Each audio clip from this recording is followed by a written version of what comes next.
మనం తినే 3 పూట్ల ఆహారాల్లో అన్నిటికంటే ఎక్కువ ప్రాముఖ్యత ఇచ్చి తినాల్సిన ఆహారం డిన్నర్. ఎందుకంటే శరీరం రాత్రిపూట విశ్రాంతి తీసుకోవాలి, తెల్లవార్లు పడుకుని రీఛార్జ్ అవ్వాలి. అలా అవ్వాలంటే మనం డిన్నర్లో తినే ఆహారం 5 లక్షణాలు కలిగి ఉండాలంటా నేను ఇవన్నీ ఎక్స్పీరియన్స్ చేసి ఈ లక్షణాలు 5 రాశాను అనమాట. అవి ఏంటో తెలుసండి? తేలిగ్గా అరిగేదై ఉండాలి డిన్నర్ ఎప్పుడు.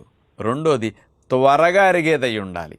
మూడవది తక్కువ క్యాలరీస్నిచ్చే ఆహారమై ఉండాలి. నాలుగవది ఎక్కువ పోషకాలనిచ్చే ఆహారమై ఉండాలి. ఐదవది ఎక్కడున్నా తినటానికి అనుకూలంగా ఉండాలి. ఎందుకంటే రాత్రిపూట రిపేరు క్లీనింగ్ చేసుకోవాలంటే పోషకాలు కావాలి. తేలిగ్గా అరిగితే పొట్ట పొద్దు నుంచి రుబ్బి స్ట్రెయిన్ అయి ఉంటుంది, ఈవినింగ్కి ఫ్రీగా అరిగించేస్తాయి. తక్కువ క్యాలరీస్ ఎందుకంటే పడుకోవటానికి, క్యాలరీస్ ఎందుకంటే పని చేయడానికి కావాలి. కానీ మీరు ఉద్యోగ వ్యాపారాల బస్సులో, రైల్లో ఎక్కడున్నా తినటానికి అనుకూలంగా ఉండాలి. అందుకని 5 లక్షణాలున్న డిన్నర్ అంటే, బెస్ట్ డిన్నర్ అంటే ఏదో తెలుసా? ఫ్రూట్స్, డ్రై ఫ్రూట్స్, నానపెట్టిన డ్రై నట్స్, సాలడ్స్, స్ప్రౌట్స్ కానీ ఇవన్నీ బెస్ట్ డిన్నర్ కిందకు వస్తాయి. అందుకని మీరు 7 లోపు ఇలాంటి న్యాచురల్ ఫుడ్ తిన్నారంటే ఎన్ని ఆరోగ్య లాభాలు మీరు పొందగలుగుతారు.